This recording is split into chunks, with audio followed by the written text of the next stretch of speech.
Okay, magandang araw mga ka-road trip. This is just one of the days or one of the times na bihira actually ako mag-vlog. But this is an opportunity for me to at least do a bit of a review on one of my sneakers na alam kong very classic na no, sa mga ka-generation ko.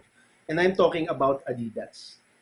Before kasi I'm not really a very big fan of buying sneakers kasi unang-una, of course, during those years, no, nung mabata-bata pa ako, I didn't really have so much capacity in buying sneakers. So madalas, formal yung shoes ko because I mostly use it for work.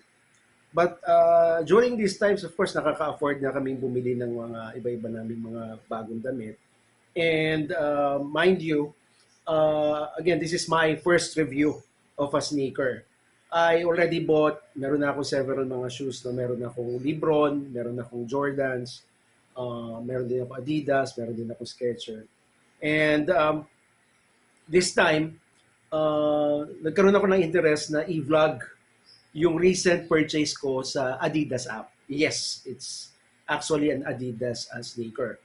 Itong sneaker na to, it's not something na, of course, I don't really think that a lot of people will usually buy na sa ganitong presyo. But there was one particular instance na nakabili ako, nakatsempo akong makabili ng isang sneaker sa Adidas ng 50% off.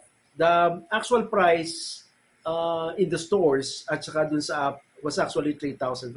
And it was a very perfect time na nakahanap ako ng kulay, ng size, sa 50% off yung price. Akala ko nga meron pang shipping cost. So the actual price of the Adidas sneaker that I bought was actually 1,750. Ina-assume ko nga na meron pang shipping fee coming from Adidas, which is around 200 pesos, no? Because it was shipped either from UK or US, no? Sometime before June 13 at dumating ngayong araw na to, which is June 22. So akala ko isi-ship yung shoe coming from Adidas Philippines, but nung nakita ko yung tracker ng Adidas app, sabi ko mukhang galing pa ng ibang bansa. And I did a bit of research at nalaman ko nga it's either the shoes were coming from Germany or the shoe was actually coming from the US. Although walang indication doon sa documents na doon nga galing, I don't actually care for as long as original yung mabibili kong sapatos. And mind you, I haven't opened the box yet kasi nga bagong-bagong dating. And sa akin is, this is actually a perfect opportunity nga to do a bit of a vlog. Sa akin, pagka pumipili ako ng mga bagong sapatos, I usually look at comfort, no? Masyado rin akong mapili sa kulay. Maarte ako sa kulay. And that's why there are some instances na siguro natatagalan din ng wife ko na maghantay. Kasi matagal talaga akong mamili. Maarte ako sa kulay saka sa style ng sapatos. But this shoe is a bit of a classic.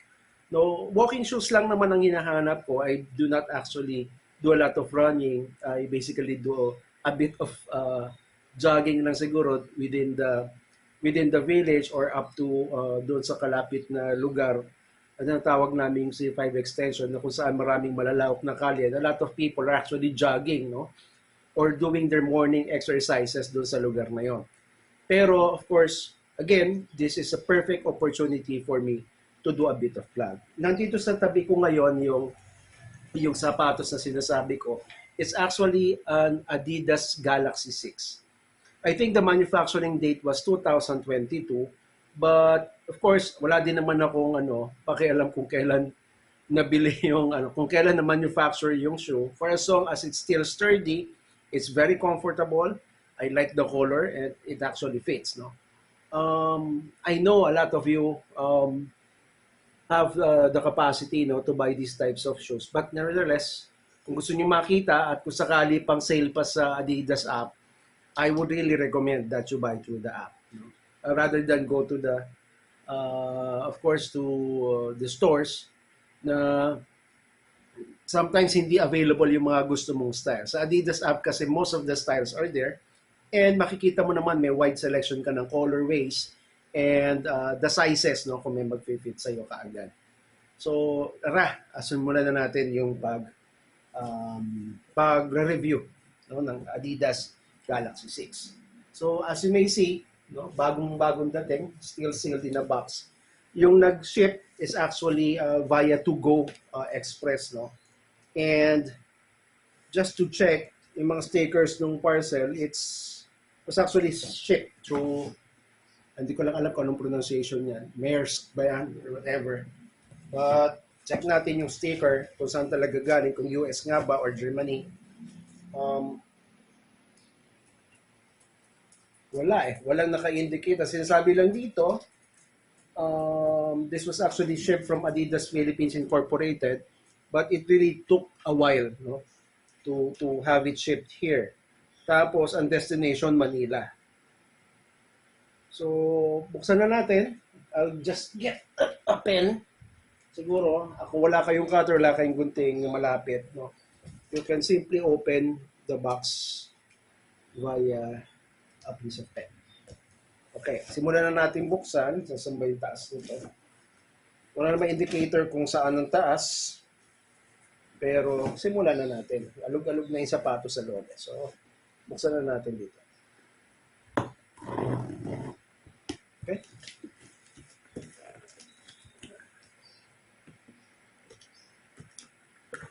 Yeah, medyo matigas. Hanap tayo ng gunting. May gunting ba dyan? Paabot. Natatawa lang ako sa audience ko eh. Humihingi ako kasi ng gunting. Natatawa lang ako sa reaction. But anyway, ito na, naayabot na sa akin yung gunting. Malayo kasi, ayoko na tumayo.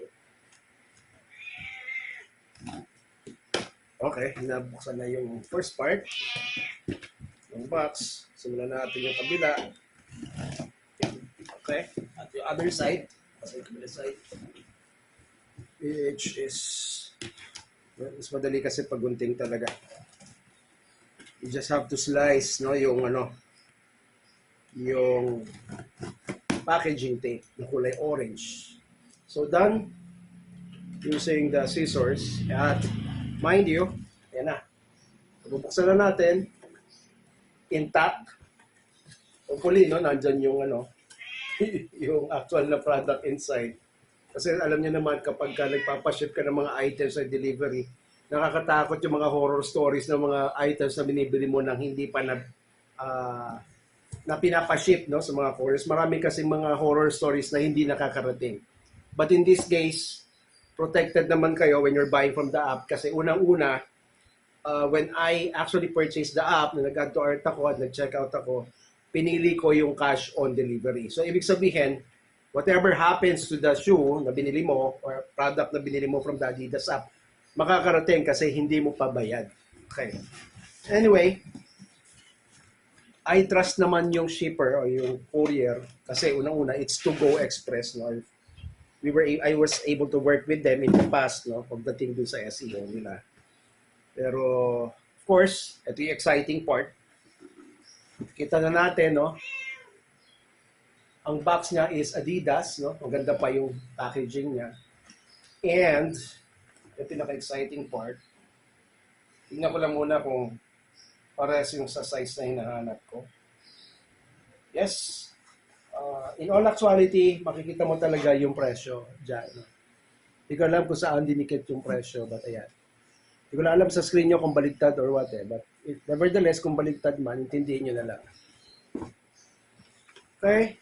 Unboxing starts now. Okay. Meron siyang paper wrapper or paper bag. Wrapper. No? Hindi siya actually bag. But if you try to open this, ayan na ang bago kong sapatos.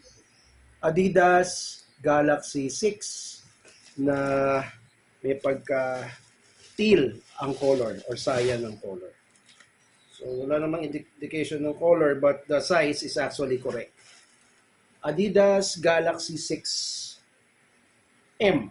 Hindi ko alam para sa M. Kung para saan yung ibig sabihin ng M. But let's just quickly do a bit of a description ng sapatos. So again, it's classic.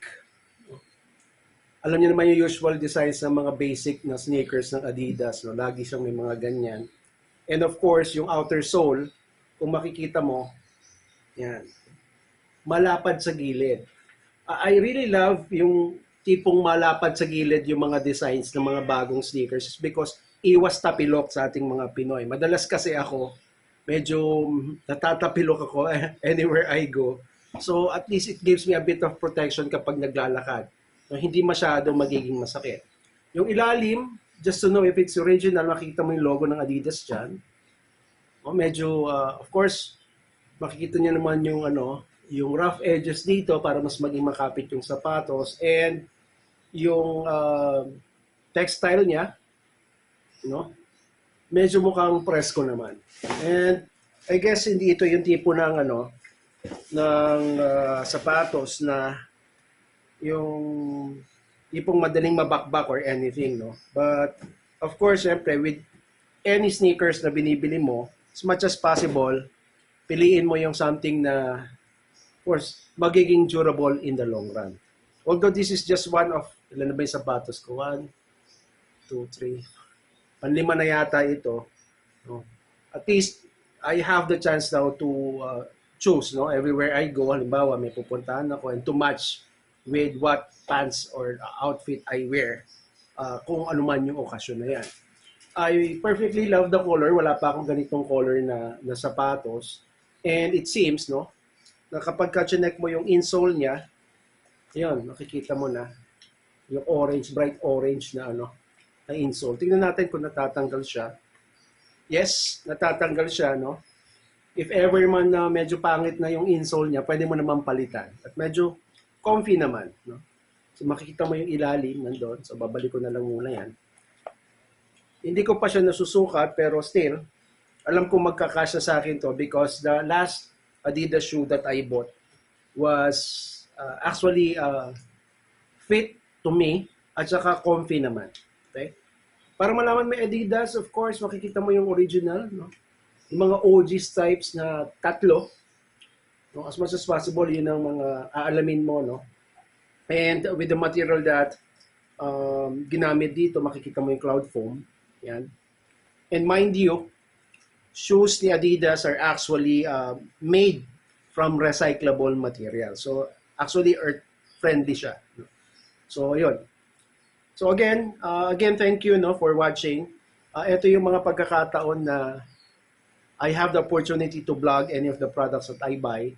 And mind you, yung content ni Tito Rod is not purely for unboxings like this. Pwede rin tayong gaming, more on lifestyle, travel, or perhaps remote working or work from home tips moving forward. But in this case, this particular vlog now is for my YouTube channel o kaya sa Facebook. If you happen to see me or see one of my videos, pa-like and follow lang naman, no? And of course, just to ensure kung nasa YouTube kayo, click the notification bell, to get an updates or the regular updates that I post in my YouTube channel. So moving forward, please, again, like, follow, and subscribe. No? And expect more content from me in the future. Nandito yung Tito Rod. Nagpapasalamat sa inyo. Keep safe. Have a nice day. Have a great weekend. Bye-bye.